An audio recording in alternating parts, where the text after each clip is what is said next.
along with us on our Spring 2023 Fun Family and Friends road trip across America. We started out on April the 20th, early in the morning here in Nashville, and made our way to Canton, Georgia, to have lunch with my friend Susan Arco and her husband Patrick. We enjoyed seeing their beautiful home and landscaping in North Georgia. We had a wonderful lunch with them, and I ate the best chicken salad I think I've nearly ever had. And from there, we went on to Birmingham, Alabama, to visit one of Merri's many step-grandchildren. We were at the home of David and Shelby Fannin. It turned out that David's brother Daryl and his girlfriend Britt were also in Birmingham that night. David and Shelby have two beautiful little girls, Addie and Harper, and we had the joy of going to see them play in their softball games that evening. And so Daryl and Britt had come in from Los Angeles, which is really on our destination list for this trip. So we're going to see them again. But on we went south to Fairhope, Alabama, on the coast to visit David and Daryl's parents, Darty and Edwin Fannin. We had a great visit with them, saw the house they live in. They inherited Darty's mother's house and did some renovation on it. It's quite lovely, right in the heart of Fairhope.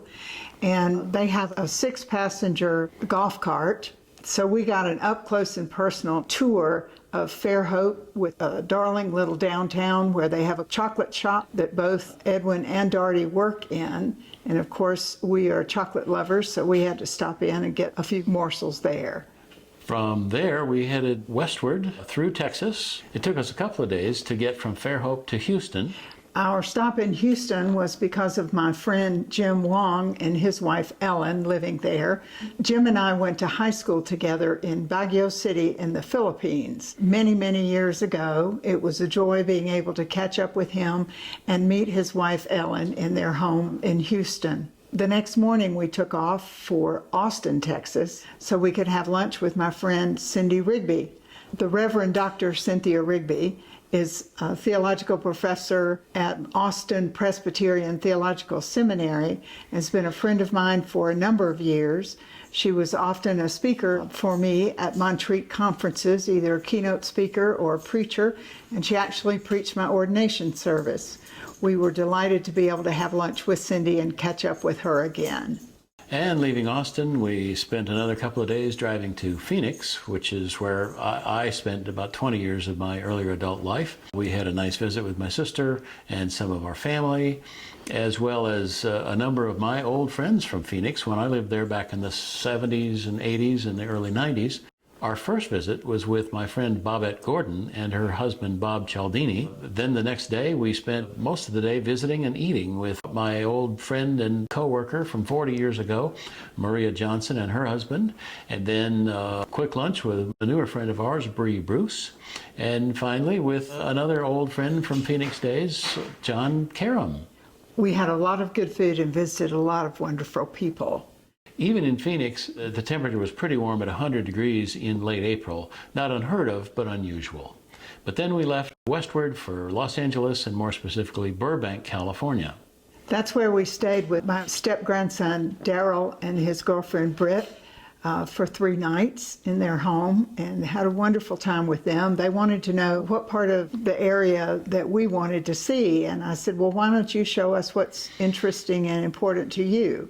So we had a really fun time traveling around LA. We got to see the Santa Monica Pier, a lot of coffee shops. They're big coffee drinkers. Their favorite donut shop, their favorite pizza place. We had a wide variety of wonderful meals. The food is so fresh and delicious. The Getty Art Museum is well known around the world, but certainly in the California area. And it's a full compound of several buildings, some beautiful manicured grounds, a tram that takes you from the parking area up to the museum area. The architecture and the landscaping and even the art was all very interesting and lovely. Had never seen anything of that scope before. We went all over Los Angeles. We stopped and saw the Hollywood sign, of course, and we ended up Sunday evening at the Comedy Store, which is a well-known improv comedy venue in right downtown Los Angeles, where some of the most famous comedians have tried out their new material. After staying with them for 3 nights, we got up early the next morning and started making our way up the coast of California. I had never seen the California coast. We decided to take the Pacific Coast Highway, which is a much slower but very scenic trip all the way up the coast. And so we got as far north as Morro Bay, which is nowhere near San Francisco, only to find out that the torrential winter and spring rains that they had washed out several areas of the PCH. So we had to go inland back to US 101, which is one of the more main highways up to San Francisco. Going up 101 was really fascinating to me as we drove through the beautiful farmlands of California. Now I know why things are so fresh. They don't have to truck them all the way across the country. At the far side of all of the land that was being prepared were hills on either side of us. And it was also the time when there was the spring bloom, and so the hillsides were covered with beautiful flowers of all kinds, but predominantly a lovely little yellow flower. As we went farther north on US 101 up the central part of the state, we were able to return back to the Pacific Coast Highway at Monterey, which is a little south of the San Jose area. And Monterey is the home of the Monterey Bay Aquarium. We had an enjoyable tour of that, both an indoor and outdoor experience, lots of kids, lots of aquatic animals. And then we headed down towards Carmel and saw the lone cypress at Pebble Beach, which I remember seeing as a child when I was about 8 years old. It's still there.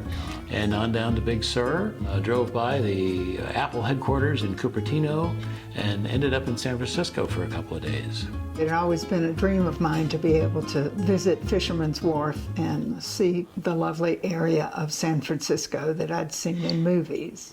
One of the interesting things about Fisherman's Wharf is the sea lions that have taken up lodging there.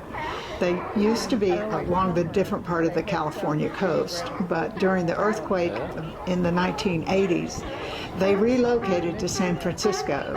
And it's quite fascinating to be there, to hear them and see them.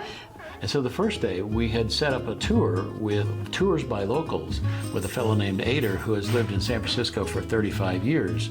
And so he joined us at our hotel and jumped in our car, and we drove all over San Francisco, up north over the bridge to Sausalito, had a lovely lunch in Sausalito. We saw the Presidio, the Golden Gate Park, the Palace of Fine Arts, Russian Hill, Lombard Street, all sorts of really interesting places to take pictures and learn about some of the history and sights of San Francisco.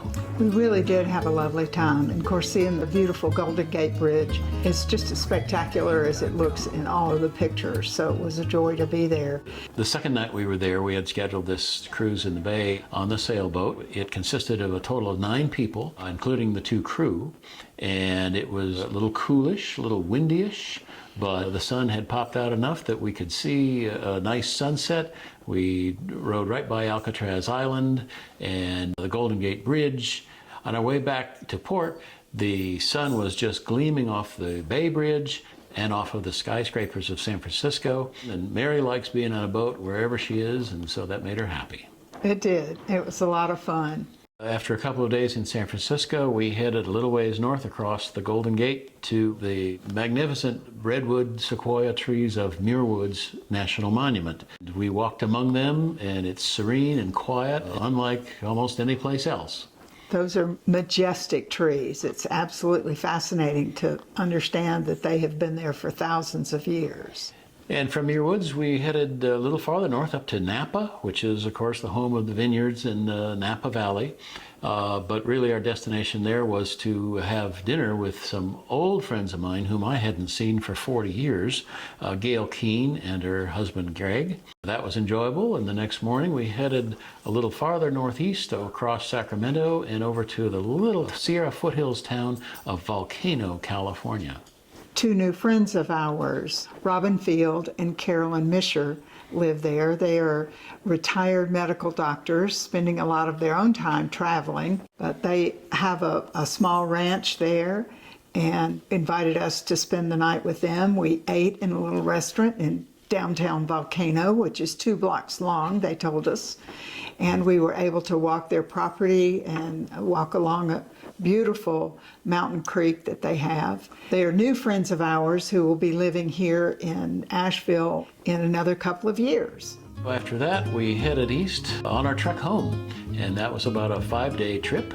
The first thing we encountered was going up over the passes east of Volcano through the Sierra Nevada, only to find snow on the ground and giant snowbanks from the past winter record snowfall, probably 30, 40 feet tall on either side of the road. But we quickly descended out of there and landed for a short while in Lake Tahoe, where we stopped for a few minutes of photo ops.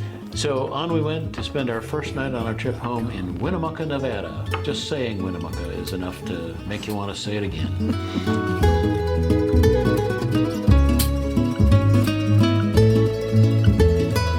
And eventually landed in Murfreesboro, Tennessee for lunch with another of Merri's grandchildren. We had lunch with Megan and her husband Brandon and their 3 little ones. It was quite an energetic lunch with the 3 little folks, but it was fun, and we got to see their home and learn all about their life in Tennessee. So from there, we headed toward Merri's sister Barbie's home in eastern Tennessee, where Apple and Mac were spending vacation time.